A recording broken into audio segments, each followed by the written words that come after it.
Hi everyone, welcome again in KVC Keshav Bhanu classes में आपका बहुत बहुत स्वागत है। साहब नीट लेवल सेकंड की मैथ्स की तैयारी में।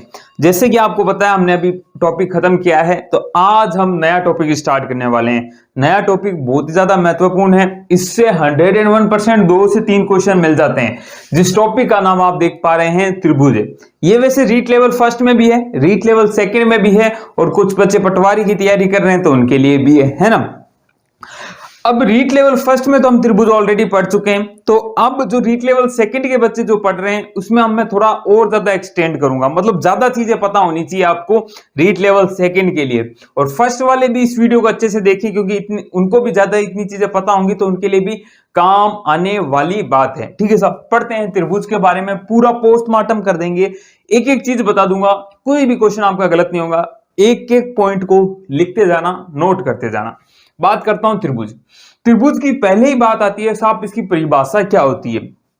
तो बहुत बार बच्चे बोलते हैं साहब 3 भुजाओं वाली आकृति, 3 भुजाओं से बनी आकृति त्रिभुज कहलाती है। और यही गलत हो जाता है मेरे भाई। यहां गलत क्या हो गया? 3 भुजाओं से बनी आकृति त्रिभुज हो भी सकती है, नहीं भी हो सकती है। कैसे सर? देखो साहब, ये भुजा नंबर 1, ठीक है साहब, ये भुजा नंबर 2, ठीक है साहब, और ये भुजा नंबर 3, क्या ये बंद आकृति, क्या ये त्रिभुज है? तो आपका आंसर आएगा नहीं साहब, ये तो त्रिभुज नहीं है ना। थोड़ी सी ऐसे ऐसे कर दो, ड्राइंग बन जाएंगी, ये तो है ना, त्रिभुज नहीं है। तो त्रिभुज कौन सी होंगी साहब? इसी में एक शब्द जोड़ दीजिए, आपकी परिभाषा सही हो जाएंगी। 3 भुजाओं से बनी या घिरी बंद आकृति। बंद शब्द एक जो आ गया, ये सबसे महत्वपूर्ण है। बंद आकृति आपकी क्या होंगी? त्रिभुज होंगी। इसी आकृति को मुझे बंद करना है तो मुझे ये रेखा ऐसे नहीं, ये भुजा ऐसे बनानी पड़ेगी और ये मेरा त्रिभुज बन जाएगा। तो 3 भुजाओं से घिरी या बनी बंद आकृति को क्या कहते हैं? त्रिभुज कहते हैं। ठीक है साहब, परिभाषा समझ में आ गई। अब चलते हैं क्या क्या चीजें मिलती है। अब इसका थोड़ा नोमेनक्लेचर करते हैं, नामकरण करते हैं। देखो साहब, यह आपका त्रिभुज आपके सामने मैं बना देता हूं बड़ा सारा, ठीक है। ये मैंने एक त्रिभुज बनाया, ठीक है। अब इस त्रिभुज के अंदर आपको कई चीजें दिखाई देंगी। पहला तो इसका नाम देने का तरीका। देखो ये क्या होते हैं, ये जो कोने से दिख रहे हैं ना, जहां 2 भुजाएं मिलती है वो इसका क्या बनता है? शीर्ष बनता है। और शीर्ष को हमेशा कैपिटल लेटर से नाम देते हैं, जैसे ABC। आप इसको PQR भी दे सकते हो, है ना, कुछ भी दे सकते हो, परंतु कैपिटल लेटर्स में देना है। ऐसे नहीं कभी लिखना आपको कि स्मॉल a B या स्मॉल c, ये गलत हो जाएगा। ठीक है, सब क्यों नहीं देते? क्योंकि स्मॉल a स्मॉल b, है ना, छोटी ABCD वाला ABC अलग चीज को दिखाता है। क्या दिखाता है ऐसा? वो दिखाता है भुजाओं को। और भुजाओं को देने का तरीका भी समझो साहब। जो A है ना, A जो वर्टेक्स A है, इसके जो सामने वाली भुजा कौन सी होगी? ये, इसे स्मॉल a से नाम देंगे। एक एक चीज को समझो, ठीक है। B के सामने वाले की स्मॉल b से, C के सामने वाले की स्मॉल c से, ठीक है साहब। तो हमें पता चला साहब, क्या क्या चीज पता चली? पहली चीज हमें पता चली कि साहब 3 तो क्या होते हैं? शीर्ष होते हैं। इंग्लिश में ध्यान रखना, वर्टेक्स, जिसे कैपिटल लेटर में दिखाते हैं, यानी कैपिटल A, कैपिटल B और कैपिटल C। ठीक है साहब, 3 ही क्या होंगी? भुजा होंगी साहब, 3 भुजा होंगी। बहुत ही बढ़िया बात है। अब भुजा से रिलेटेड आपको 2 चीजें ध्यान में रखनी है ना। 3 भुजाएं कौन कौन सी होगी? स्मॉल a, स्मॉल b और स्मॉल c। यहां पे कैसे पता चले कि दी गई जो आकृति है, आपको मैंने कह दिया कि यार 3 भुजाएं दे दी, मान लो 3 भुजाएं दे दी, 5, 7, 9, क्या इनसे त्रिभुज बनेगा या नहीं बनेगा? ये बताओ आप मुझे। मैंने आपको 3 भुजाएं दे दी साहब, 5, 7 और 9, क्या इससे त्रिभुज बन जाएगा? तो आप सोचोगे यार कैसे चेक करूं, मैं बनाऊंगा क्या यार, मैं कोई प्रकार लेके 7 का चाप काटूं, 9 का चाप काटूं? ऐसे नहीं करना होता है।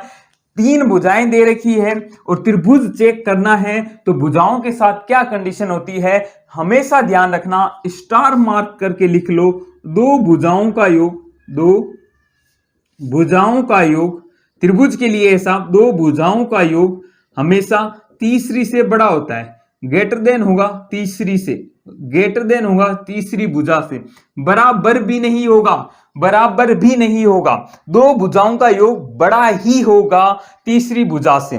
बराबर होने पे वो एक सरल रेखा बना देगा। कैसे साहब? देखो ये मैंने एक भुजा मान ली, ठीक है साहब, मान लो 5 सेंटीमीटर है। दूसरी भुजा मैंने मान ली 4 सेंटीमीटर की है, ठीक है साहब। तो ये इन दोनों का योग कितना है? 9 है, तो 9 केवल यही आ सकता है सॉरी, ये 5 और 4 9 यहीं आ सकता है। इसके ऊपर जो भी भुजा आएंगी उसका योग हमेशा बड़ा ही आएगा, इसका मान हमेशा इससे बड़ा आएगा, है ना। तो ध्यान रखिएगा, है ना। अगर बराबर आ जाए तो कहानी समझ लेना कि 5 और 4 9 के बराबर आ गया है, 5 और 4 9 के बराबर आ गया है, तो कहानी ये समझ लेना कि ये एक सरल रेखा की कहानी है, थोड़ा सा पता होना चाहिए। वरना दो भुजाओं का योग अगर ग्रेटर देन है तीसरी भुजा से, तो आप सिंपल कह दोगे कि साहब वो त्रिभुज बना रही है। जैसे मैं आपको एग्जांपल देता हूं, क्वेश्चन दिया मैंने आपको, बताओ साहब 3 4 और 7, है ना, या 3 4 7 नहीं ले लेते हम, 8 ले लेते हैं, क्या इससे त्रिभुज बनेगा? तो आप चेक करोगे साहब, कैसे साहब, बड़ी इनका तो योग बड़ा ही आने वाला है ना। जो बड़ी संख्या है उसमें कोई छोटी वाली जोड़ोगे तो वो तो बड़ी आने वाली है, क्योंकि सबसे बड़ी संख्या वही है। तो छोटी वाली को चेक कर लो। दो भुजाओं का योग क्या है? 3 + 4 7 आ गया ना। दो भुजाओं का योग क्या आ गया? 4 और 3 7। क्या ये ग्रेटर देन है तीसरी भुजा से 8 से? 7 ग्रेटर देन है 8 से? नहीं है, ये कंडीशन गलत फुलफिल नहीं हो रही है, तो इससे त्रिभुज नहीं बन सकता। ध्यान रखिएगा, पहला क्वेश्चन आपके पकड़ में आ रहा है। पहला क्वेश्चन यहां से आता था, है ना। भाषा से रूप में तो बहुत क्वेश्चन आ गए पकड़ में, न्यूमेरिकल यानी संख्यात्मक मान वाला क्वेश्चन पहला पकड़ में आ रहा है। कॉन्सेप्ट समझ में आना चाहिए, दो भुजाओं का योग तीसरे से हमेशा बड़ा होता है। यही मैं अगर आपके यहां लिख दूं कि साहब 6 3 6 और 8, तो आप देखोगे यार दो जो छोटी छोटी भुजाएं हैं उनका योग कर लो, क्या वो बड़ी है अगली भुजा से? तो बाकी सारी अपना आप बड़ी हो जाएंगी। दो छोटी छोटी क्या है? 6 और 3 क्या हो गया? 9 हो गया। 3 + 6 क्या ये बड़ा है 8 से? हाँ साहब, 6 और 3 कितना हो गया? 9 हो गया, बड़ा होता है 8 से। कंडीशन फुलफिल हो रही है, आप बता दोगे। सर बाकी क्यों नहीं चेक की? बाकी चेक कर लो यार। देखो 6 + 8, ये देखो ऑलरेडी सबसे बड़ी संख्या है ना, जो ऑलरेडी सबसे बड़ी संख्या है, उसमें कुछ जोड़ोगे तो वो छोटी से तो बड़ी आने वाली है। देखो इन तीनों में देखो, जो सबसे बड़ी संख्या है वो तो मतलब इसमें कुछ नहीं भी जोड़ोगे तो भी ये इनसे बड़ी है ना। तो कुछ जोड़ोगे तो ऑलरेडी बड़ा ही आने वाला है। तो दो सबसे छोटी भुजाओं को देखा करो, अगर उनका योग तीसरी भुजा से बड़ा है तो आपका काम बन जाएगा, नहीं तो नहीं बनेगा। ठीक है साहब, तो इसको लिखने का तरीका भी बता देता हूं मैं आपको कैसे लिखोगे साहब, है ना। इधर लिख लो यार, a + b that is greater than equal to C, equal to नहीं ग्रेटर देन सी। ठीक है साहब, ये देखो साइन भी समझ लो, कुछ बच्चे समझ नहीं पाते। जिस तरफ मुंह खुला होता है ना, वो चीज बड़ी होनी चाहिए। ये खुला मुंह है मतलब बड़ा आदमी है ना, भूखा आदमी है, मतलब बड़े आदमी को बता रहा है। जो छोटा है पॉइंटेड है, वो छोटे को बता रहा है। ठीक है साहब, ये ध्यान में रखना। इसी तरह आप बाकी भी चेक कर लीजिएगा, b + c ग्रेटर देन होगा a की, है ना, a + c वो भी ग्रेटर देन होगा b के। ठीक है, ये आगे बात समझ। इसी के साथ एक भाषा का क्वेश्चन और बन जाता है, उसको भी मैं साथ साथ में आपको नोट डाउन करवा देता हूं। क्या है साहब? वो ये है कि साहब जो दो भुजाओं का अंतर है, दो भुजाओं का अंतर, ये भी त्रिभुज में एक प्रॉपर्टी है साहब। भुजाओं का जो अंतर होता है साहब, वो हमेशा छोटा होता है तीसरी भुजा से, तीसरी भुजा से। ये भी आप भाषा के रूप में देखना, न्यूमेरिकल बहुत कम मिलता है, न्यूमेरिकल एक ही सेटिस्फाई कर लोगे तो भी काम बन जाता है आपका। इसमें है ना भाषा के रूप में कभी कभी पूछ लेते हैं, त्रिभुज में दो त्रिभुज के लिए निम्न में से कौन सी प्रॉपर्टी सही है ना, कौन सा कथन सत्य है? तो उसमें आपको ध्यान में रखना है, त्रिभुज में दो भुजाओं का अंतर भी है ना छोटा होता है तीसरी भुजा से। देखो दो भुजाओं का योग तो बड़ा होता है सब तीसरी भुजा से, दो भुजाओं का अंतर छोटा होता है तीसरी भुजा से। ये बात अगर आपको समझ में आ गई है तो आगे चलते हैं। आगे हम बात करते हैं जो सबसे इंपॉर्टेंट है इसमें, वो है साहब 3 हमने शीर्ष पढ़ लिए, 3 हमने भुजाएं पढ़ ली। अब आने वाले हैं 3 कोण। इसका स्क्रीनशॉट आप चाहो तो ले लो, और मैं तो आपको कहता हूं कि इसका आप क्या बनाएं, नोट्स खुद बनाएं, तभी फायदा मिलेगा, है ना। नोट्स खुद नहीं बनाते तो फिर मतलब नहीं आता। ठीक है, चलो ये हमने बंद आकृति भी पढ़ ली, हमने कुछ चीजें भी पढ़ ली। अब हम बात करते हैं कोण के बारे में। कोण के बारे में भी ध्यान से समझना, एक एक चीज को अच्छे से समझोगे तभी मजा आएगा, वरना काम नहीं बन पाएगा। देखो 3 कोण बन गए साहब, कौन से? कोण नंबर 1, कोण नंबर 2, कोण नंबर 3। ठीक है साहब, कैसे लिखूंगा? लिखने का तरीका क्या होता है? कोण का साइन ये है चिन्ह ये है। जिसे इसको दिखाना है तो BAC, कोण BAC। ठीक है साहब, जो बीच में है, जो सेंटर में है, वो आपको कोण फोकस करना है, उस पॉइंट पे फोकस करना है। जो भी, जैसे मैंने कहा पी क्यू आर किस पे बन रहा है, कौन से पॉइंट पे कोण बनेगा, तो जो बीच में है ना, इस क्यू पॉइंट पे कोण बन रहा होगा। जैसे यहां पे बी ए सी में कौन से पॉइंट पे है, बीच में ए है, तो ए पे पॉइंट बन रहा होगा। ठीक है साहब, इसी को जनरली हम कभी कभी कोण ए भी दिखाऊंगा मैं, है ना, मुझे पता है यार कोण ए का मतलब क्या है, इस पॉइंट पे बनने वाला। दूसरा कोण साहब कोण ए सी बी, जिसे मैं जनरली कोण सी से भी दिखा सकता हूं, और कोण सी बी ए जनरली मैं इसे कोण बी से दिखा दूंगा। ठीक है सर, तीन कोण होते हैं साहब, तीन कोण होते हैं। इन तीनों कोणों के बारे में आपको जानकारी होनी चाहिए, पहला, दूसरा, तीसरा। और यहां से जो सबसे पहली चीज आती है वो ये आती है साहब कि तीनों कोणों का योग 180 डिग्री होगा। बच्चे को पता है, आप तो बच्चों को पढ़ाने वाले हैं। ठीक है साहब, तो कोण ए प्लस कोण बी प्लस कोण सी, ठीक है साहब, ये कितना होगा, 180 डिग्री होगा। तीनों कोणों का योग क्या होता है, 180 डिग्री होता है। ठीक है साहब, अब जो बड़ी बात है ना, अब जो बड़ी बात ये है कि भाई साहब ये कौन से कोण है ना, ये कौन से कोण है, क्या ये अंतः कोण है, क्या ये बहिष्कोण है। बहुत बढ़िया बढ़िया चीजें बताने वाला हूं। ये आपके कौन से हैं साहब, अंतः कोण है। अंतः कोण, अंतः कोण का मतलब क्या, त्रिभुज के अंदर बने हुए। देखो 1 2 3 तीनों त्रिभुज के अंदर है।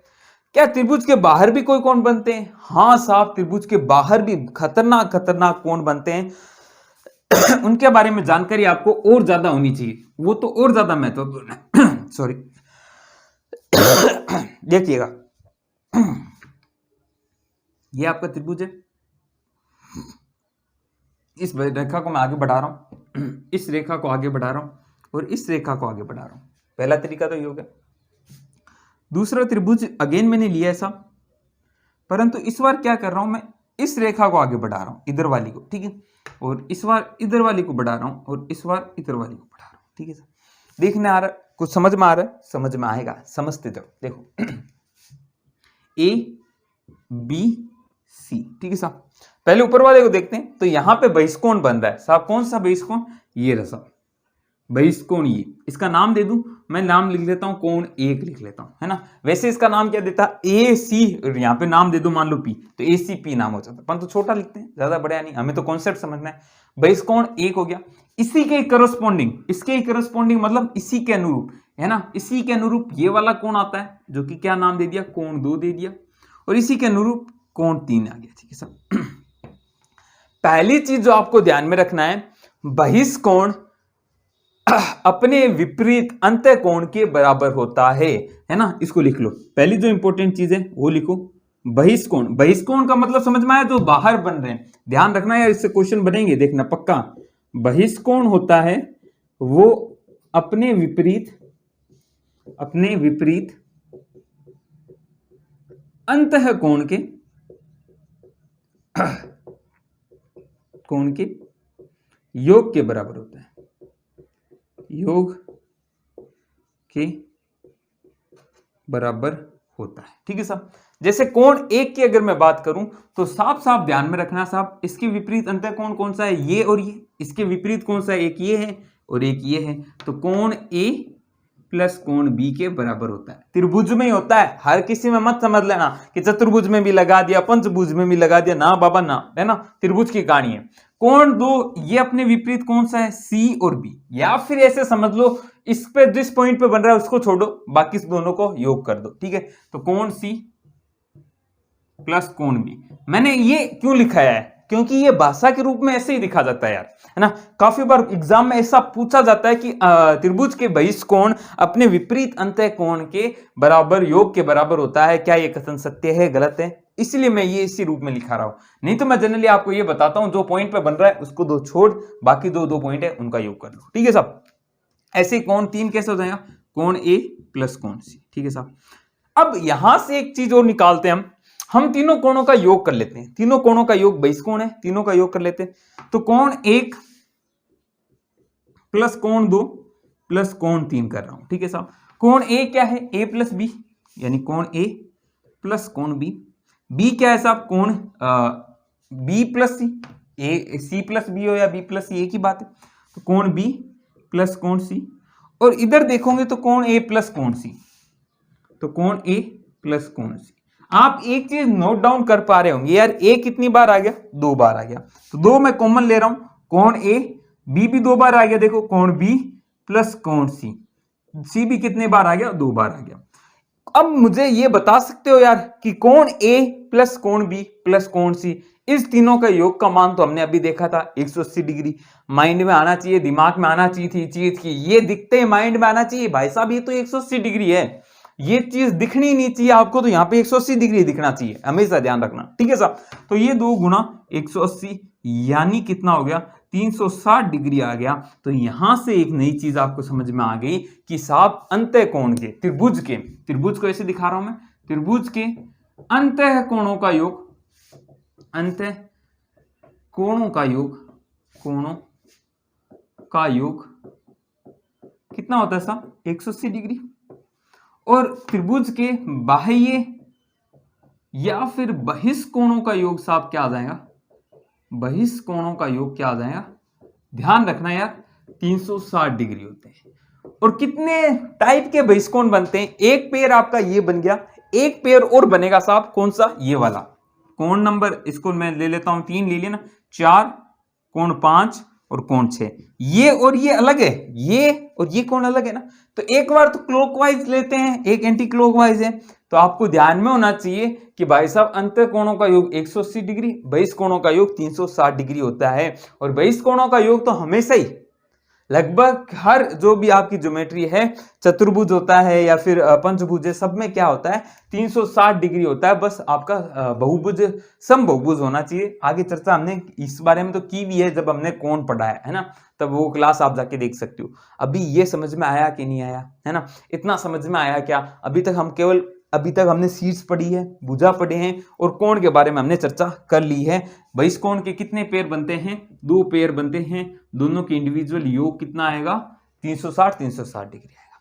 अब मैं आगे बात करता हूं, कुछ 2 चीजें मैं आपको और बताना चाहता हूं, है ना, उसके बाद हम प्रकार के ऊपर जाएंगे, है ना, कितने टाइप के होते हैं इन सबको देखेंगे। क्लास आपसे एक निवेदन है यार, आपको क्लास पसंद आ रही है तो यार 2-3 काम तो आप करने होंगे, है ना। अब आपसे और कुछ नहीं मांग रहे, हम आपसे इतना कह रहे हैं क्लास अच्छी लगी तो लाइक जरूर करें यार। लाइक आपका हमें बड़ा प्रोत्साहन देता है कि हाँ साहब कि हम जो पढ़ा रहे हैं वो आपको समझ में आ रहा है ना।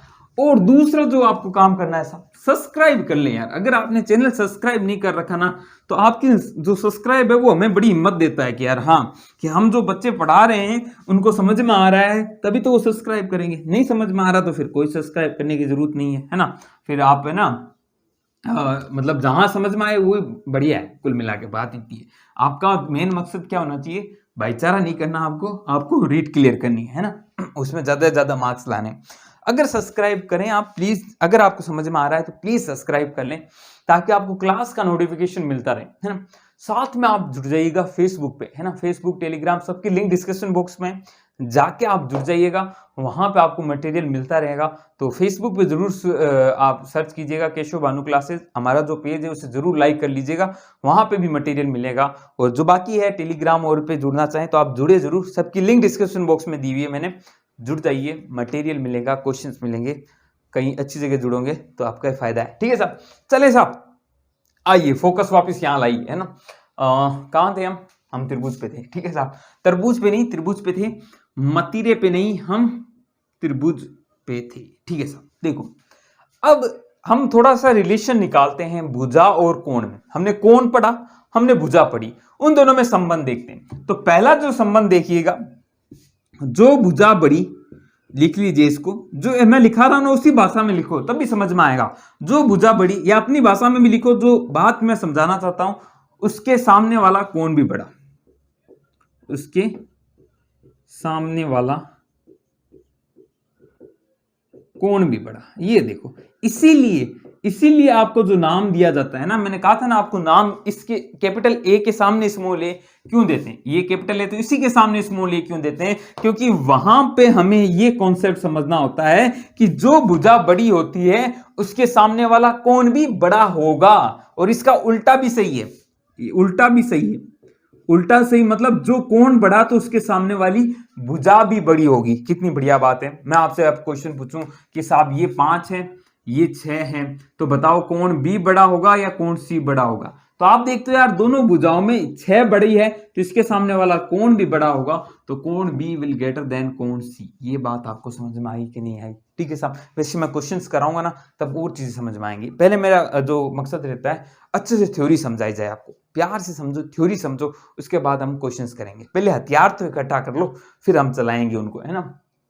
तो ये हमारे हथियार इकट्ठा हो रहे हैं। ये जो स्टार स्टार बॉक्स से मैं बंद कर रहा हूं ना, इसको आप बक्से में अपने माइंड में बंद कर लो, ठीक है साहब। तो जो भुजा बड़ी उसके सामने वाले कोण भी बड़ा होता है। या फिर आपको कह दे कि कोण बी अगर 60 डिग्री है और कोण सी 30 डिग्री है, तो सॉरी इसको मान लो 45 डिग्री भी है, तो आप मुझे बताइएगा। पहला तो आप बताइए कोण ए क्या होगा, तो आप निकाल सकते हो साहब, क्योंकि तीनों कोणों का योग 180 डिग्री होता है। परंतु हमें जो कॉन्सेप्ट अभी सीखना है कि बी बड़े होंगी भुजा या सी, तो कोण कौन सा बी बड़ा, तो इसके सामने वाली भुजा स्मॉल बी भी ग्रेटर होंगी। ये बात आपको समझनी होगी। अब आओ दूसरी बात भी समझते हैं। दूसरी बात क्या है? दूसरी बात तो ये समझिए, एक लाइन स्टार मार करके लिख लो कि भाई किसी भी त्रिभुज में न्यूनतम 2 तो न्यून कोण होंगे। चलो पहले आपको ये पता है क्यों अधिक कोण, न्यून कोण, ये सब पता है ना आपको, है ना। बता देता हूं यार, आपका जो कोण होता है, कोण का सिस्टम क्या होता है, 1 मिनट में हटा ही देता हूं इसको। एक छोटी सी लाइन लिखानी है, परंतु वो कभी कभी एग्जाम में डायरेक्ट पूछ लेते हैं। आपकी भाषा का एक क्वेश्चन डेफिनेटली आना है, तो भाषा पे कमांड कीजिएगा आप, है ना। देखो साहब, ये जो कोण है ये 90 डिग्री है साहब, ये 0 डिग्री है साहब, ये 180 डिग्री है साहब, है ना। तो 0 से लेके 90 के बीच में आपका क्या होता है? न्यून कोण होता है, ठीक है साहब। ये आपका 90 डिग्री क्या हो जाता है? समकोण होता है, ठीक है साहब। ये आपका क्या हो जाता है? 180 से ज्यादा, सॉरी 90 से लेके 180 के बीच में क्या हो जाता है? अधिक कोण हो जाता है, ठीक है साहब। ये कोण के बारे में आपको पता होना चाहिए।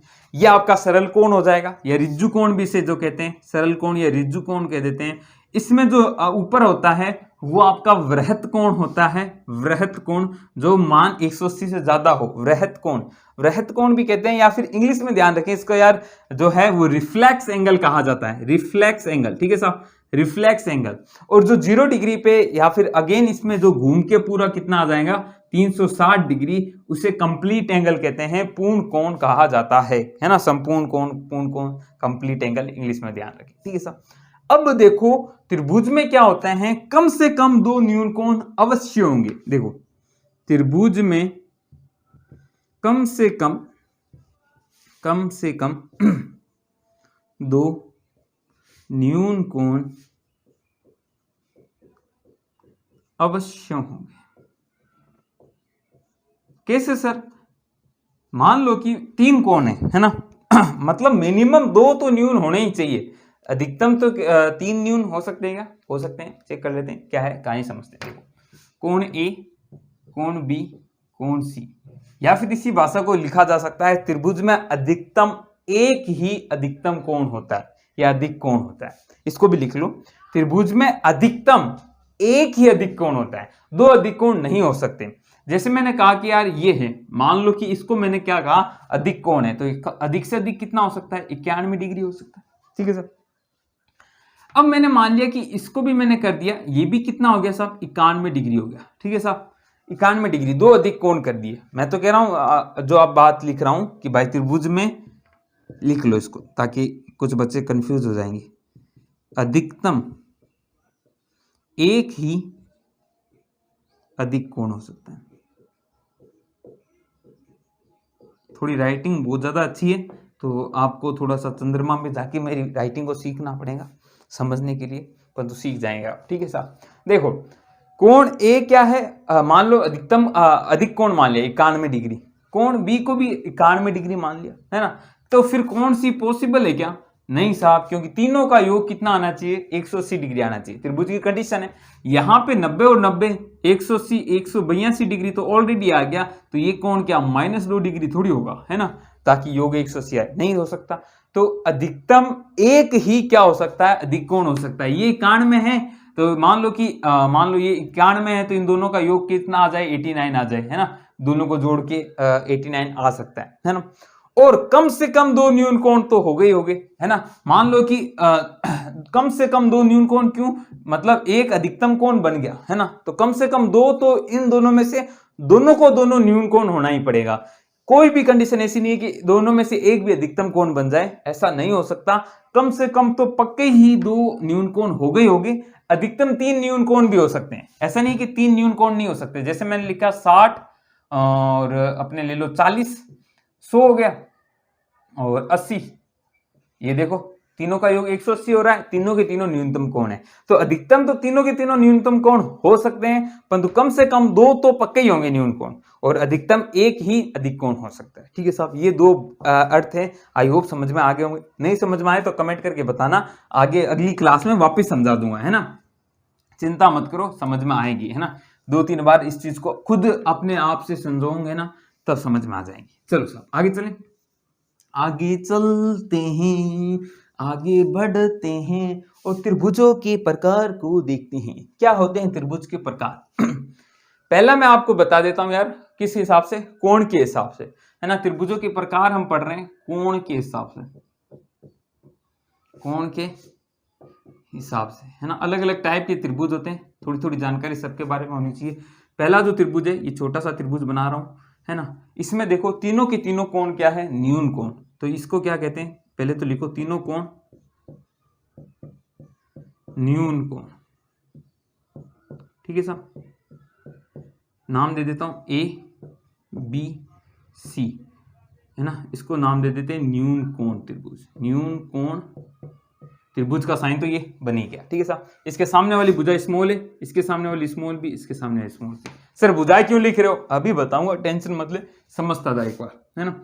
फिर उसके बाद एक कोण 90 डिग्री बन जाए, अगर एक कोण समकोण बन जाए, 90 डिग्री बन जाए, है ना, तो इसको ले लेते हैं ए, इसको ले लेते हैं बी, इसको ले लेते हैं सी, ये स्मॉल बी, ये स्मॉल ए, स्मॉल सी।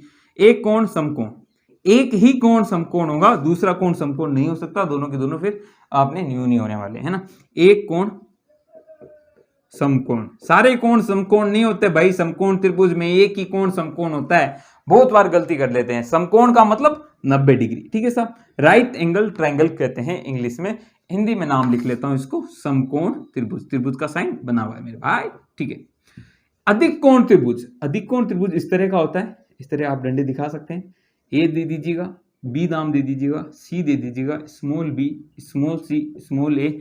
एक कोण अधिक कोण, भाई साहब सारे कोण मत लिख देना, एक कोण अधिक कोण, क्योंकि हमें पता है एक ही हो सकता है, बाकी तो सारे न्यून कोण ही होने पड़ेंगे, है ना। तो एक कोण भी अगर अधिक कोण है तो वो कोण कौन सा, वो त्रिभुज कौन सा कहलाएगा?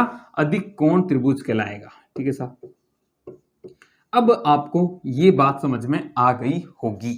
चलो अब देखो यार, मैंने आपको कहा था कोण और उसमें भुजा में संबंध होता है, तो आपसे भुजा देखकर भी आपसे ये पूछा जा सकता है कि भाई साहब कौन सा ये अधिक कोण त्रिभुज है, क्या ये समकोण त्रिभुज है, क्या ये न्यून कोण त्रिभुज है ना। वहीं से एक बहुत बड़ी परिभाषा निकल के आती है, उसके बारे में हम चर्चा करते हैं। अगर कोई कोण न्यून कोण है साहब, अगर न्यून कोण है, आपको दिख तो रहा होगा, एक बार मैं चेक कर लेता हूं कहीं स्क्रीन कट तो नहीं रही। हाँ साहब सही है, दिख रहा है आपको, ठीक है। अगर न्यून कोण त्रिभुज है तो दो भुजाओं का स्क्वायर, दो भुजाओं के स्क्वायर का योग, यानी ए स्क्वायर प्लस जो सी स्क्वायर है उसके साथ कोई संबंध बनेगा, किसका? बी स्क्वायर का। क्या संबंध बनेगा? इन दो भुजाओं का स्क्वायर का योग हमेशा बड़ा होता है तीसरी भुजा के स्क्वायर से, ध्यान रखना, ये चीज आपको पता होनी चाहिए। क्या कह रहा हूं? अगर न्यून कोण त्रिभुज है तो दो भुजाओं का स्क्वायर, दो भुजाओं का स्क्वायर, दो भुजाओं का स्क्वायर तीसरी भुजा के स्क्वायर से योग, भुजाओं के स्क्वायर का योग, है ना। दो भुजाओं के वर्गों का योग तीसरी भुजा से बड़ा, के वर्ग से बड़ा होता है ना। हिंदी भी समझे दो भुजाओं के वर्गों का योग तीसरी भुजा के वर्ग से बड़ा होता है। ठीक है साहब, अगर ये समकोण त्रिभुज है तो समकोण के सामने वाली भुजा का ध्यान रखना, है ना। समकोण के सामने वाली भुजा और उसको छोड़ो तो आपको पता है दो भुजाओं का योग, ये केवल दो भुजाओं का योग किस में? यहाँ पे कंडीशन है, यहाँ पे तो तीनों के लिए बराबर होगा, उल्टा पुल्टा भी कर लो, परंतु इन दोनों में कंडीशन है दो भुजाओं का योग यानी ए स्क्वायर प्लस सी स्क्वायर वो बराबर होगा साहब बी स्क्वायर की। ये जो बी स्क्वायर है जो बराबर है, या फिर सबसे बड़ी जो भुजा है, क्योंकि इन दोनों के वर्गों का योग इसके बराबर है, तो बड़ी भुजा कौन सी होगी? बी होगी। ये बी ही आपको ध्यान में रखनी है साहब कि ये कौन सी होती है? ये समकोण के सामने वाली भुजा होती है, जिसे जनरली हम कर्ण कहते हैं, और ये हमारा आधार होता है और ये लंब होता है, ठीक है साहब। अब ये चेंज भी होता रहेगा, ये डिपेंड करता है किस पे आप थीटा किसको मानते हो, उतनी लंबी पे आपको नहीं जाना। आपको एक आधार एक लंब, आपने यहां से आपने एक परिभाषा ध्यान में रख लेनी है कि साहब आधार का स्क्वायर समकोण त्रिभुज में आधार का स्क्वायर प्लस लंब का जो स्क्वायर होता है वो कर्ण के स्क्वायर के बराबर होता है। यहीं से वो परिभाषा आती है जो बचपन से आप पढ़ते आते हैं और जिसे कहते हैं पाइथागोरस थ्योरम, पाइथागोरस थ्योरम। तो ये भी आपके लिए बहुत ही ज्यादा महत्वपूर्ण है, इसको भी आप माइंड में बैठा ले। आती कहां से है, यहां से ही आती है। कैसे आती है वो चीजें बाद में सीखेंगे, है ना, वो हम सीखेंगे एक्चुअली जो पटवारी बच्चे हैं उनको सिखाई जाएंगी, आपको आता है ये ध्यान में रखना है, ठीक है साहब, है ना। चले आगे आगे चलते हैं।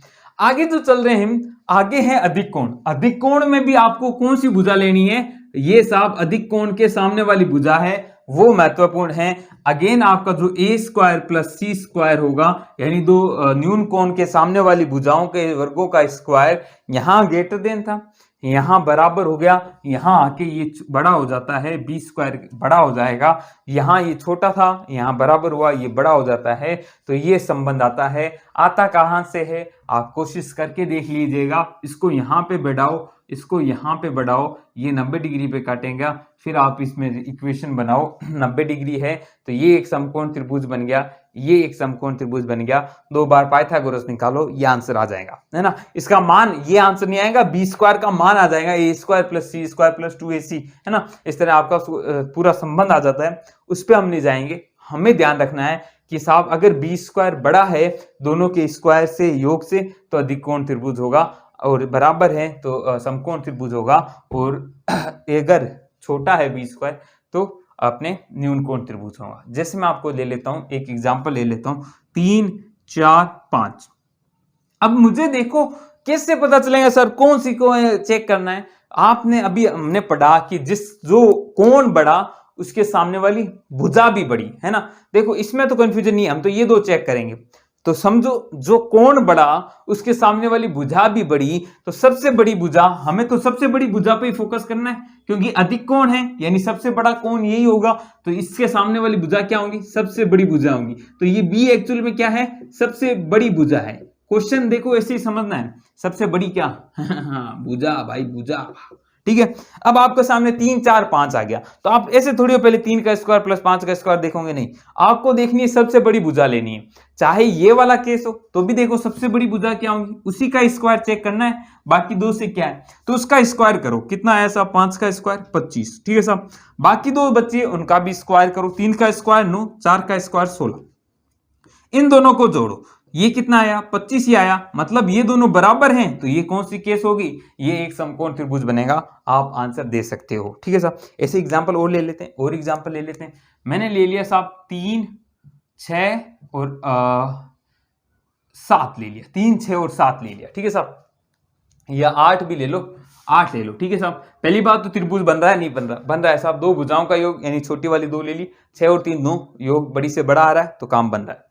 अब स्क्वायर करो, इसका अलग ही स्क्वायर कर लो, सबसे बड़ी है 64, 3 का स्क्वायर 9, 6 का स्क्वायर 36। देखो 3 और 6 36 और 9 कितने हो गए साहब अपने 45।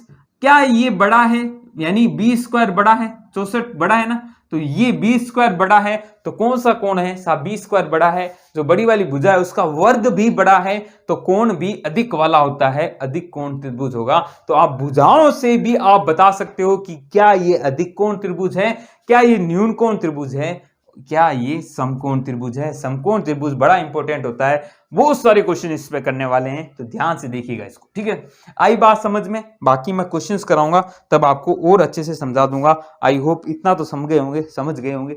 चलो आगे चलते हैं, भाषा समझिएगा। इसका स्क्रीनशॉट लेना है तो ले लो, नहीं तो पढ़ लेना यार, है ना। चलो कोण के हिसाब से हमने पढ़ लिए, अब हम पढ़ेंगे भुजा के हिसाब से। पढ़ रखे होंगे, बहुत बार पढ़ लिए होंगे, परंतु मैं कोशिश करता हूं आपको कुछ नया बता सकूं। उम्मीद कर रहा हूं कि नया आप जान रहे होंगे, है ना। क्या नया जाना आपने, कमेंट करके जरूर बताएं, हाँ ना में तो जरूर बताएं कि हाँ साहब मजा आया, नया कुछ सीखने को मिला, ठीक है। अगेन 3 तरह के कोण के हिसाब से हैं, तो भुजा के हिसाब से भी 3 तरीके होते हैं। पहला साहब, है ना, तीनों ही भुजा अलग अलग, तो इनको क्या कह देते हैं, A B C, small a, small b, small c, small a not equal to b, not equal to c. तीनों ही भुजाएं अलग अलग हो तो क्या बोलेंगे? विषम बाहु, विषम बाहु त्रिभुज। ठीक है साहब। अब विषम बाहु त्रिभुज है, तीनों ही भुजाएं अलग अलग हैं, तो तीनों कोण भी ध्यान रखना, तीनों कोण के मान भी क्या बराबर नहीं होंगे। एक चीज यहां से और निकल के आई कि यार किसी त्रिभुज में अगर दो भुजाएं बराबर है, अगेन एक नई चीज समझ लो भाई साहब, किसी त्रिभुज में अगर दो भुजाएं बराबर है, बराबर को दर्शाने का तरीका है कि ये दोनों बराबर हैं, ठीक है, तो इनके सामने वाले कोण भी आपस में बराबर होंगे। मैं कहता हूं कोण ए बी सी, तो कोण बी बराबर कोण सी होगा, ये भी माइंड में रखें। बड़ा वाला कॉन्सेप्ट लगता है तो बराबर का कॉन्सेप्ट भी लगता है। अगर भुजाएं बराबर हैं तो इसके सामने वाले कोण भी आपस में बराबर ही होंगे। चले साहब आगे चले। तो यहां पे तीनों ही भुजाएं अलग अलग हैं, तो तीनों कोणों का मान भी अलग अलग होगा। त्रिभुज का नाम है विषम बाहु, है ना। विषम मतलब कोई भी समान नहीं, बाहु मतलब भुजाएं। ठीक है साहब।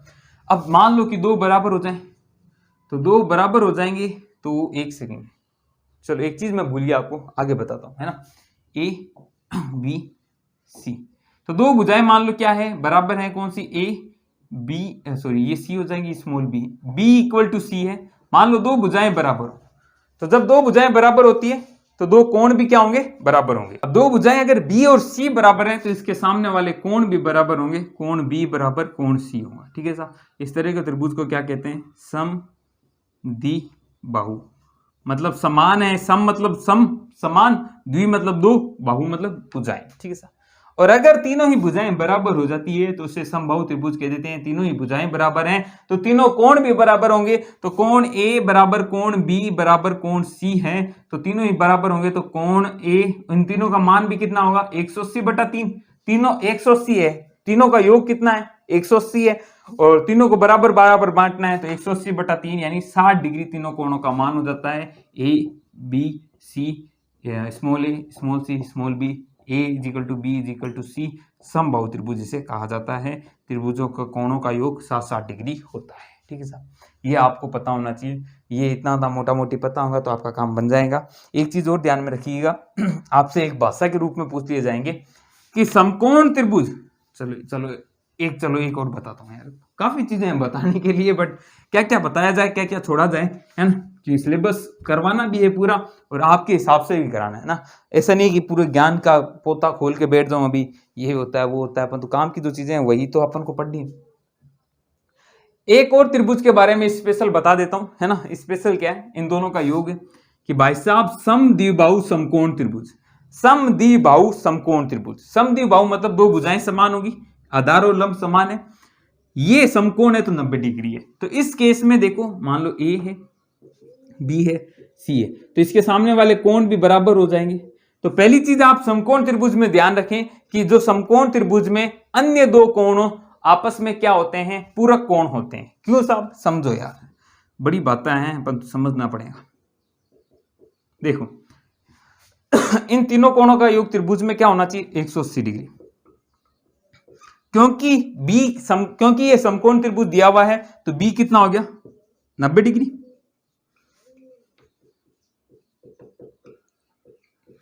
तो a प्लस सी का मान कितना आ गया? 180 माइनस 90 डिग्री, यानी कितना? 90 डिग्री। तो जब भी दो कोणों का योग 90 डिग्री होता है, पिछली क्लास में पढ़ा है मेरे भाई, है ना, पिछली क्लास में नहीं, मतलब पिछला जो टॉपिक खत्म किया है, दो कोणों का योग अगर 90 डिग्री होता है तो उन कोणों को क्या कहते हैं? पूरक कोण कहते हैं। तो ये आपस में पूरक कोण होते हैं, भाषा के रूप में आता है, कभी कभी क्वेश्चन कराऊंगा तब समझ में और आएगा। तो ये आपस में पूरक कोण होते हैं। दो कोणों का योग जब 180 डिग्री होता है तो उन दोनों कोणों को क्या कहते हैं? कमेंट बॉक्स में आप बताइएगा, देखते हैं कौन कौन बता पाता है। ठीक है साहब। तो ये चीज बतानी भूल गया था मैं समकोण त्रिभुज में, अभी समझ लीजिए। अभी जो हम पढ़ रहे हैं वो पढ़ रहे हैं समद्विबाहु, मतलब दो भुजाएं समान है और साथ में क्या है? समकोण है। तो इतना पता चल गया, इन दोनों कोणों का योग 90 डिग्री होना है और दोनों बराबर भी होंगे, क्योंकि ये दोनों भुजाएं बराबर है तो इसके सामने वाले कोण बराबर होंगे। दोनों का योग 90 है और बराबर बराबर आना चाहिए। तो कहानी समझ में आई? 45 डिग्री 45 डिग्री। तो आपको काफी चीजें पता चल जाती है, आपको नाम से भी काफी कोण पता चल जाते हैं, नाम से काफी चीजें डिटेल में आ जाती है। तो ये कुछ कहानी थी आपको कोण के बारे में, ये आपकी कहानी यहाँ पे खत्म। नहीं होती है। क्यों नहीं होती है? क्योंकि अभी तो हमें पढ़ना है, मान लो केंद्रक पढ़ना है, अभिलंब पढ़ने हैं, कोण संधिभाजक पढ़ने हैं, उससे बनने वाले परिकेंद्र बनने हैं, अंत्य केंद्र पढ़ने हैं, त्रिज्याएं पढ़नी है, अंत्य त्रिज्या, अंत्य वर्त की त्रिज्या जो भी है ना, बाह्य त्रिज्या पढ़नी है। उसके बाद सर्वांग समता भी पढ़नी है और थोड़ा सा समरूपता को भी टच करते हुए फिनिश करेंगे हम।